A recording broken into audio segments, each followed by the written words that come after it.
What did happen to the last 10? I ran away with my life, fast forward, never turn back again. It's kind of funny that the more we pass time, the more we need to set the rewind. And 19 was the year I had to leave you, but now I'm seeing all the signs. Is this really happening? I can't believe it's true. I'm just as surprised as you. Is this really happening? I can't be too sure, but one day it'll be. Good morning everyone, this is Bala. Welcome back to my channel.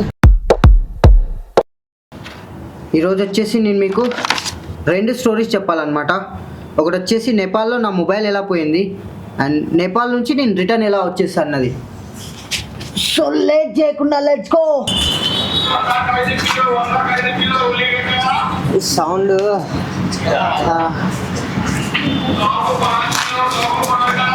అన్న 2 minutes ఆపా. ఇప్పుడు మనం first నా నేపాల్లో నా mobile ఎలా పోయిందో తెలుసుకుందాం. Mobile నేపాల్లో పోయిందనమాట, ఇండియాలో కాదు. సో నేపాల్లో కాఠ్మాండూకి వెళ్ళిన తర్వాత పోయింది. అండ్ ఇంకొకటి, మొన్నటి వీడియోలో మీకు కొంచెం డీటెయిల్స్ చెప్పాలని అనుకున్నా, బట్ నేను చెప్పలేకపోయినా ఆ వీడియోలో. ఇప్పుడు చెప్తా. మనం ఇండియా నుంచి నేపాల్కి వెళ్ళాలంటే చాలా మెంబర్స్కి ఒక డౌట్ ఉంటుంది, పాస్పోర్ట్ వీసా కావాలేమో అని. అవన్నీ ఏం అవసరం లేదు.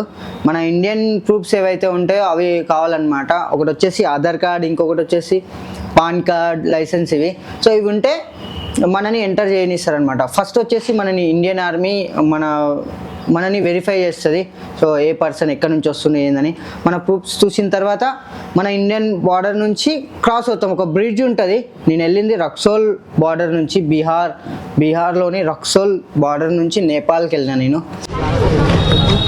ఇదే వచ్చేసి బార్డర్ చూడండి, నేపాల్ బార్డర్కి మనం ఎంటర్ అవుతుంది. ఇక్కడ ఫోటో అండ్ వీడియో ఏది తీయొద్దు, బట్ నేను అట్లే ఆన్ చేసి వెళ్తున్నా. వచ్చేసి కస్టమ్ ఆఫీస్ చూడండి, నడుచుకుంటూ వెళ్ళే వాళ్ళకి. హమారా హైదరాబాద్ పడేగా.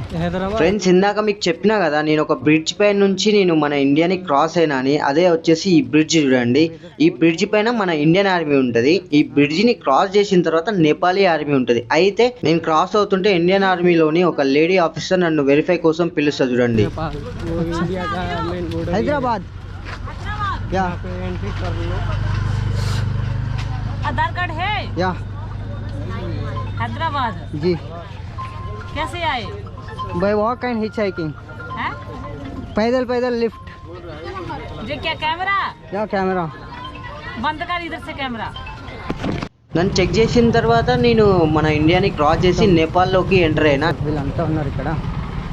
అమ్మో, వెల్కమ్ టు నేపాల్ బ్రో. నేపాల్లోకి ఎంట్రీ అయినాం.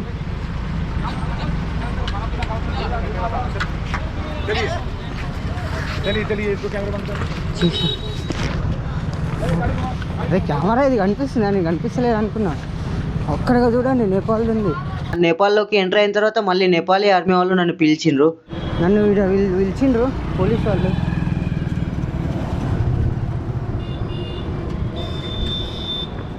Help desk. हाँ भाई, ट्रैवलर या. कहाँ से आ रहे हैं? हैदराबाद टू नेपाल, काठमांडू. काठमांडू जाना है जी सर. వాళ్ళు నేపాలీ ఆర్మీ వాళ్ళు చెక్ చేసిన తర్వాత నేను నేపాల్లోకి ఎంట్రీ అయినా. ఫైనల్లీ నేను నా డ్రీమ్ ప్లేస్కి వచ్చేసిన బ్రో. ఇగో బ్యాక్ సైడ్ ఉంది చూసిండ్రా, నేపాల్ గేట్ అనమాట. నాకు మస్తు హ్యాపీగా అనిపిస్తుంది, ఎందుకంటే నేను మస్తు కష్టపడి వచ్చిన ఏదాకా. బట్ ఇప్పుడు చూడండి,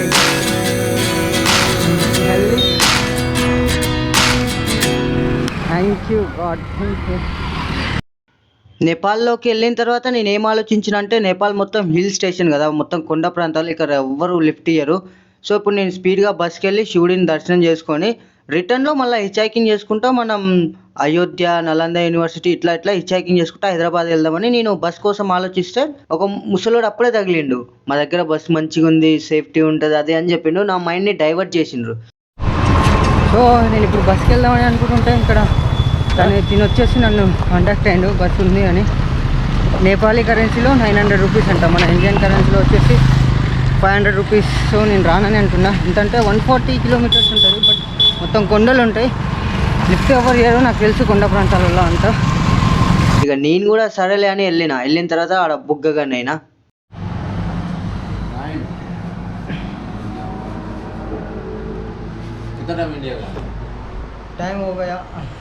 టైం వచ్చేసి 1:40 అవుతుంది అనమాట. అయితే నేను ఇప్పుడు ఇంగ్లీష్లో ఇతనికి అర్థం కాకుండా తెలుగులో ఇట్లా నేను ఏమంటున్నా అంటే ఒక్క పదం ఇంగ్లీష్ యూజ్ చేయకుండా తెలుగులో మీతో మాట్లాడతాను అనమాట. ఏమైందంటే నేను అక్కడ నుంచి వస్తుంటే ఇలా అతను ఉన్నాడు కదా అక్కడ, అతను ఏం చేసిండు, నన్ను తీసుకొని వచ్చిండు. చెప్పాలంటే బుగ్గా అని చేసిండు. సరే మా దగ్గర మంచిగా ఉంది, ఉండడానికి కూడా మంచిగా ప్లేస్ ఉంది, మళ్ళీ ఇంగ్లీష్ యూజ్ చేసా, మంచిగా జగ ఉంది, ఇది ఏంది ఇతనికి అర్థమవుతుంది. నేను ఒక్క పదం కూడా ఇంగ్లీష్లో మాట్లాడకుండా ట్రై చేస్తున్నా. ఏమన్నానంటే అతను నన్ను చూడగానే ఇక బుగ్గాడు దొరికినట్టున్నాడు అనుకొని మాతో అది ఉంది ఇది ఉంది అన్నీ ఉన్నాయి, నువ్వు ఉండడానికి కూడా మంచిగా ఉంది రా అని అన్నాడు. నేను కూడా సరే ఆలోచించిన. ఇప్పుడు వెళ్ళినా అనుకోండి అక్కడ, ఇప్పుడు వెళ్తే నేను ఎక్కడ ఉండాలి ఏంటి అని నాకు తెలియదు. ఇతనికి వీడికి వచ్చిన తర్వాత అర్థమైంది. ఆడికి వచ్చిన తర్వాత ఆడికి వెళ్తే ఒక 50 రూపాయలు పెడితే అన్నీ ఉంటాయంట, మనం స్నానం చేసుకోవడానికి అన్నీ చేసుకోవడానికి. ఓ ధర్మశాల అయితేనా ఉదర్ 50 రూపాయలు. సో నాకు అది తెలియదు.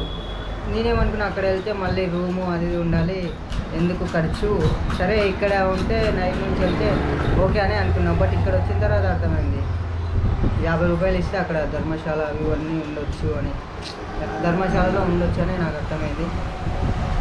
సో ఇక చేసేది ఏం లేదు. ఆల్రెడీ 100 రూపీస్ ఇచ్చిన, ముందు పే చేసిన.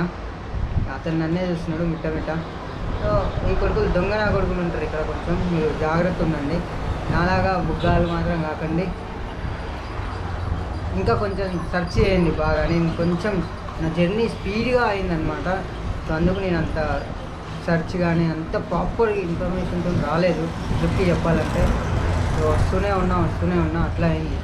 నెక్స్ట్ టైం ఎక్కడైనా వేసినప్పుడు మాత్రం గట్టిగా వేస్తాను, మంచిగా ప్లాన్ చేసుకొని అంతా వేసుకొని వేస్తా.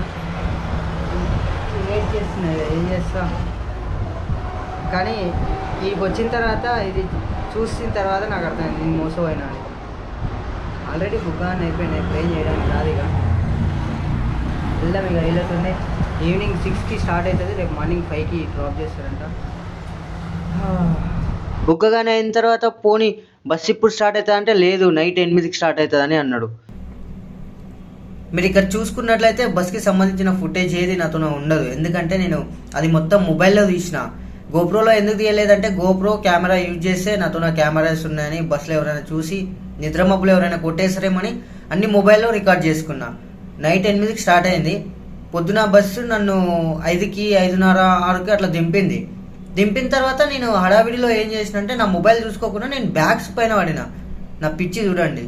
నేను బస్ ఆపినప్పుడు నేనేం చేసిన, ఫట్ కిందికి వెళ్ళిన. ఎందుకంటే నేను బస్సులో ఎక్కేటప్పుడు నా బ్యాగ్స్ ఇచ్చిన కదా, నా బ్యాగ్స్ ఏంటంటే ఆ బస్ పర్సన్ ఎట్లనే కండక్టర్ ఎట్లనే లగేజ్ బ్యాగ్లలో వేస్తున్నాయి అనమాట నా బ్యాగ్. మళ్ళీ ఆడు అట్లనే తీస్తే నా బ్యాగ్కి పైన స్లీపింగ్ బ్యాగ్స్కి అవి ఉంటాయి ఇట్లా చిన్న దారాలలాగా, అవి తెగిపోతావేమో అదని నేను దాంట్లో కోసం కిందికి ఫట్మని దిగిన. నా బ్యాగ్ నేను తీసుకున్నా అని. ఇంకా అంతలోనే ఆ బ్యాగ్లో వేసుకున్నా. కొంచెం ముందుకు వెళ్ళిన తర్వాత నేను ఇంకో బస్ ఎక్కిన అనమాట. కాఠ్మాండూలో దిగి మీరు నా బ్లాగ్ చూస్తే ఒక బస్ అడిగి ఇంకో బస్ని ఎక్కి నేను కొంచెం ముందరికి వెళ్ళి ఫొటోస్ తీస్తున్న ఆ ప్లేస్ని అదే జేబులో చూస్తే మొబైల్ లేదు కదా, మీకు మొబైల్ పోయింది. ఇట్లా నా మొబైల్ పోయింది. బాగా అనిపించింది ఫుల్. ఎందుకంటే మీకు నా కరెన్సీ చూపించలేను నేను. ఇండియన్ రూపీస్ని నేపాలీలో చేంజ్ చేసుకున్నప్పుడు అక్కడ నోట్లు వేరే ఉంటాయి అన్నమాట. సో ఆ నోట్లో ఫొటోస్ తీసుకున్నా. నేను ఆ కరెన్సీని చూసినప్పుడు ఎట్లా ఫీల్ అయినా అన్నది మొబైల్లో తీసుకుని వీడియోస్ కొన్ని నేను 3 తీస్తాను. గోప్రో, కెనాన్, నా మొబైల్, ఈ 3 ఫుటేజ్లు ఎప్పుడు తీసుకుంటూనే ఉంటాను అనమాట. సో నేను మొబైల్లో తీసుకున్నా కథం. నేను నేపాల్ బార్డర్ క్రాస్ అయ్యేటప్పుడు కూడా గోప్రోలో ఒకటే ఫుటేజ్ తీసుకున్నా. దాని తర్వాత మొత్తం మొబైల్లో ఫొటోస్ దిగుడు, మొబైల్లో నా ఫీల్ని చెప్పుకున్నాడు, అవన్నీ అయిపోయినాయి. ఇంకా బాధ అనిపించింది. అంతకంటే ముందు రోజు బీహార్లో మోతీహార్లో నేను అభిజిత్ అన్న వాళ్ళతో మోమోస్ తిన్నా, బయటికి వెళ్ళినాం, జుడియోకి వెళ్ళినాం, మస్తు ఎంజాయ్ చేసిన. ఆ ఫుటేజ్ కూడా నాది పోయింది, ఎందుకంటే 1-2 డేసే కదా, వెళ్ళి ఎక్కడైనా ఫ్రీగా ఉన్నప్పుడు డాటా అనేది ట్రాన్స్ఫర్ చేసుకుందాం అని అనుకున్నా. బట్ మొబైల్ పోయింది, ఫుల్ అప్సెట్ అయినా. ఇక ఇప్పుడు ఒక బిస్కెట్ అయింది, ఏమైంది తెలుసా, నా మొబైల్ పోయింది. బస్లో పోయిందా, బస్ స్టాండ్లో పోయిందా, ఎక్కడ పోయిందో అర్థమవుతలేదు. నా మొబైల్ పోయింది బ్రో, నా డాటా మొత్తం పోయింది, నా ఫొటోస్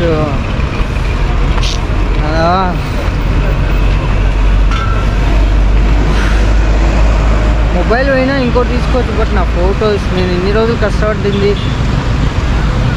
3 డేస్లో డాటా ఉండేది, 3 డేస్ డాటా. నేను టెంపుల్ దగ్గర వచ్చేసిన, ఇదే ఎంట్రీ, పశుపతినాథ్ ఎంట్రీ అంట.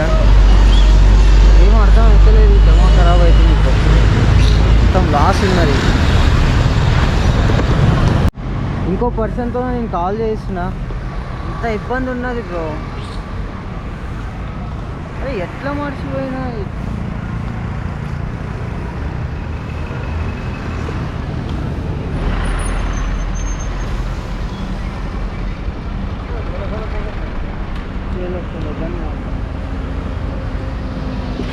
नहीं बोल रहे भैया. మీరు నేను అంతా ఎంజాయ్ చేయలేదు కాత్మాండుకి వెళ్ళిన తర్వాత లైట్గా. ఎట్లయిందంటే నాకు మీరు సక్సెస్ అయ్యిండ్రు ఇదే రోజు, మీ ఇంట్లో ఎవరో చనిపోయింది ఇదే రోజు. ఎట్లుంటుంది, 2 హ్యాండిల్ చేయలేని సిచ్యువేషన్ ఉంటుంది చూడండి, నాకు అట్లా అనిపించింది ఆ క్షణం. బట్ ఇక తర్వాత చలో పోతే పోయిందిలే మొబైల్ అని అట్లయింది. దాని తర్వాత అసలైన కథ స్టార్ట్ అయింది చూడండి, రిటర్న్ ఎట్లా వచ్చిన అన్నది. ఇప్పుడు రిటర్న్ ఎట్లా వచ్చిన అన్నది తీసుకుంటే, ఇప్పుడు రిటర్న్ జర్నీ అనమాట. రిటర్న్ జర్నీ కూడా అంత ఈజీగా కాలేదు, బాగా ఇబ్బంది అనిపించింది. సారీ అండ్ కొంచెం వెయిట్. మధ్యాహ్నం నేను రికార్డ్ చేసిన, బట్ అది పెద్ద ఉంది వీడియో, మీకు లాంగ్ ఎక్కువ ఉంటే వీడియో చూడాలని నేను మళ్ళీ రికార్డ్ చేస్తున్నా. పెద్ద స్టోరీ అయింది, కాకపోతే మీకు షార్ట్గా చెప్తా. ఏమైందంటే నేను నేపాల్లో పైసలు అయిపోయినాయి కదా, పైసలు అయిపోయిన తర్వాత రిటర్న్ రావాలి. రిటర్న్ ఎట్లా రావాలి, నా పైసలు లేవు. సో ఏం చేయాలో నాకు తెలియక మొత్తం కెమెరాలో రికార్డ్ చేయలేదు, ఎందుకంటే నా పైసలు లేవు. వెళ్ళి జనాలని నాకు అది ఇవ్వండి అది ఇవ్వండి అనుకుంటా నేను రికార్డ్ చేసిన అనుకో, జనాలకు కోపాలు వస్తాయి. సో నేను ఏం చేసిన అంటే గోప్రో రికార్డ్ చేసి ఆఫ్ చేసిన. ఎందుకు ఆఫ్ చేసిన అంటే, ఫస్ట్ నేను నేపాలీ పోలీస్ దగ్గరికి వెళ్ళి నా పరిస్థితి చెప్పిన అనమాట. ఏది ఏమైనా అడుగుతా బ్రో, అడగకుండా ఉంటే లేట్ అవుతుంది. నమస్తే సార్. నమస్తే నమస్తే.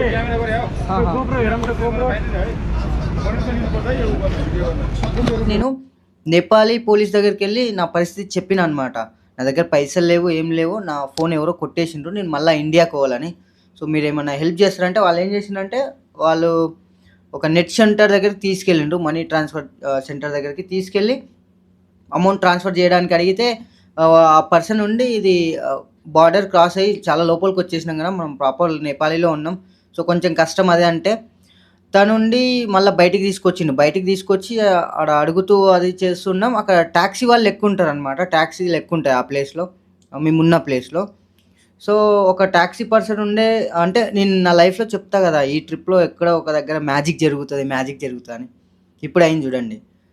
సో మేము అట్లా పోలీస్ పర్సన్ దగ్గర నేను నిలబడ్డా, అక్కడ గుమిగూడిండ్రు ట్యాక్సీ పర్సన్స్, గుమిగూడి 2-3 ఉన్నారు. దాంట్లో ఒక పర్సన్ వచ్చేసి మన తెలంగాణలో ఆంధ్రాలో పనిచేసి వెళ్ళిండు, తన దగ్గర ఆధార్ కార్డు ఉంది, అన్నీ ఉన్నాయి మన ఇండియాది.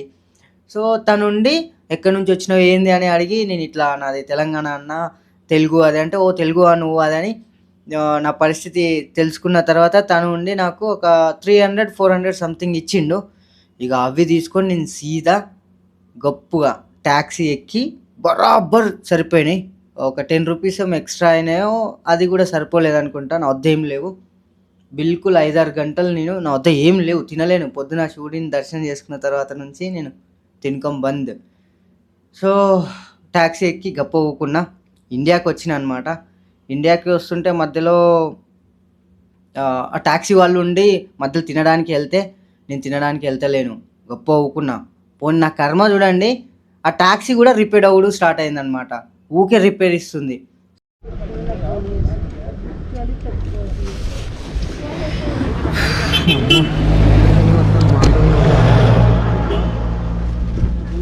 అట్లయింది.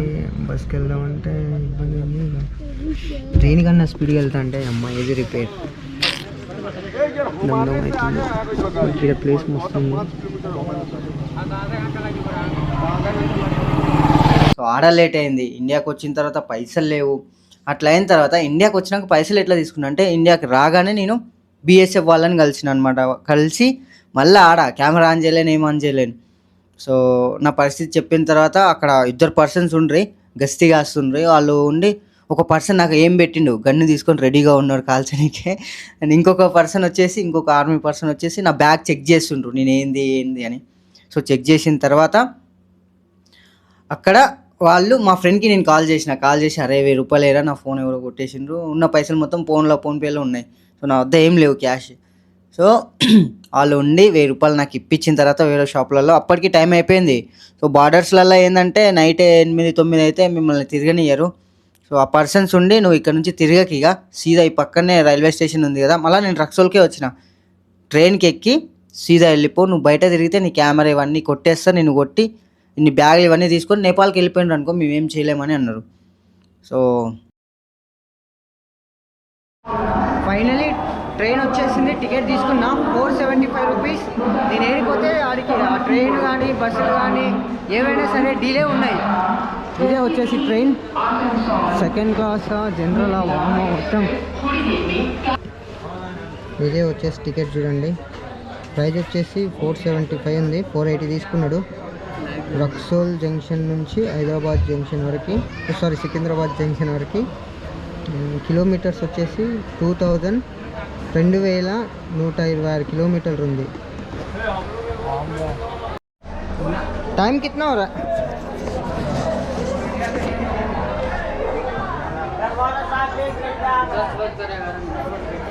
టైం వచ్చేసి 10-12 అవుతుంది. నా బ్యాగ్ వచ్చేసి అక్కడ పెట్టిన. ఇది వచ్చేసి సెకండ్ క్లాస్ బోగి అనమాట. జనరల్ కిందకే వస్తుందని అనుకున్నాను. నేను ట్రైన్లో ఎక్కువ ట్రావెల్ చేయలేదు బ్రో. నాకైతే ట్రైన్ అంటే కొంచెం భయం అవుతుంది, బట్ ట్రైన్ జర్నీ అంటే ఇష్టం నాకు. ఎక్కడ దిగుడు అంటే కొంచెం ఎక్కడ దిగాలని కన్ఫ్యూజ్ ఉంటుంది, బట్ ట్రైన్లో జర్నీ చేయాలంటే మస్తు అనిపిస్తుంది నాకు. వీళ్ళిద్దరు వచ్చేసి ఆ బిహారీకా ఓకే అవి किधर जा रहे हैं? हैदराबाद में काम करने के लिए. कैसा है हमारा हैदराबाद? अच्छा है भाई.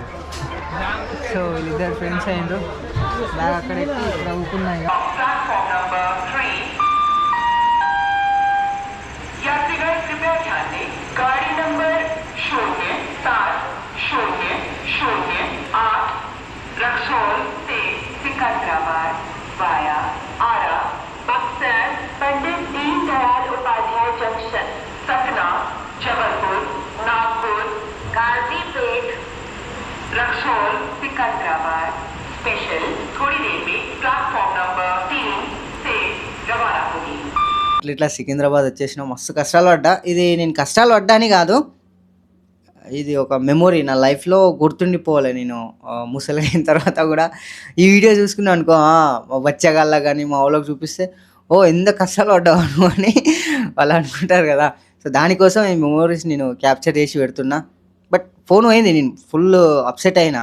నా మెమొరీస్ మస్తు ఉండే అది. అండ్ చాలా పెద్ద స్టోరీ ఇది, బట్ మీకు ఎక్కువ టైమింగ్ కావద్దని నేను ఫట్మని చెప్పేసిన. మీకు ఇంకా చాలా జరిగింది. నాతో పైసలు లేనప్పుడు నేపాల్లో మరి ఏం తిన్నావురా నువ్వు అంటే, వస్తుంటే ఊకే ట్యాక్సీ ఆపుతుండ్రు. 3 సార్లు ఆపిండ్రు. నేను టాయిలెట్ చేస్తున్నా గొప్ప ఊకుంటున్నా, మొహం కడుక్కుంటున్నా గొప్ప ఊకుంటున్నా.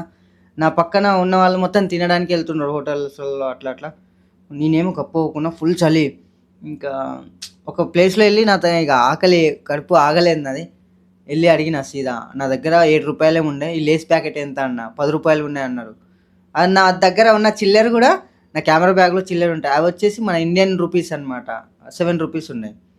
సో ఇక ఆ పర్సన్ ఉండి ఇవ్వకపోతే ఇక నేను చెప్పిన, నా ఫోన్ పోయింది, ఎవరో కొట్టేసిండ్రు, సో ఇప్పుడు నేను ఇండియాకి వెళ్తున్నా అది అని అన్న తర్వాత తను నాకు లైఫ్లో డోనేట్ అంటే తెలియదు, రౌండ్గా ఉండి బాదుషా లెక్క ఉంటుంది కదా, దాన్ని డోనట్ అంటారని నాకు అప్పటిదాకా తెలియదు. దాన్ని తిన్న తర్వాత డోనట్ ఇచ్చిండు, ఫ్రీగా డోనట్ ఇచ్చిండు. తిని మళ్ళీ ఒక్కటి తిన్నా, ఇంకోటి తింటావా అన్నాడు. లేదు వద్దు అన్న. ఇక అది తిని మళ్ళీ పోయి ట్యాక్సీలో పోకొని సీదా ఇండియాకి వచ్చిన తర్వాత బీఎస్ఎఫ్ ఇది అయింది. సో అక్కడ నుంచి రిటర్న్ జర్నీ వచ్చేసిన చూడండి. రిటర్న్లో కూడా నాకు ఫ్రెండ్స్ అయ్యిండ్రు బీహారీ వాళ్ళు. అండ్ ఇప్పుడు ఈ వీడియో ఎక్కడ దాకా వచ్చిందంటే మీరు లాస్ట్ దాకా వచ్చిందని అర్థం. నేను మళ్ళీ నెక్స్ట్ ట్రిప్ వేస్తున్నా. నెక్స్ట్ ట్రిప్లో మనకి డ్రోన్ లేదు, ల్యాప్టాప్ లేదు, ఏం లేదు. సో ఇవి తీసుకుందామని అనుకుంటున్నా. కొంచెం నా దగ్గర కొంచెం అమౌంట్ ఉన్నాయి. మీరు ఎవరైనా నాకు హెల్ప్ చేయాలనుకుంటే నేను క్యూఆర్ ఇస్తా. నా క్యూఆర్ కోడ్లో హెల్ప్ చేయొచ్చు మీరు. సో ఇది ఈరోజు vlog and thanks for watching. Jai Hind, love you all, stay connected. మీ నెక్స్ట్ వ్లాగ్లో మళ్ళీ కలుద్దాం. I'm out.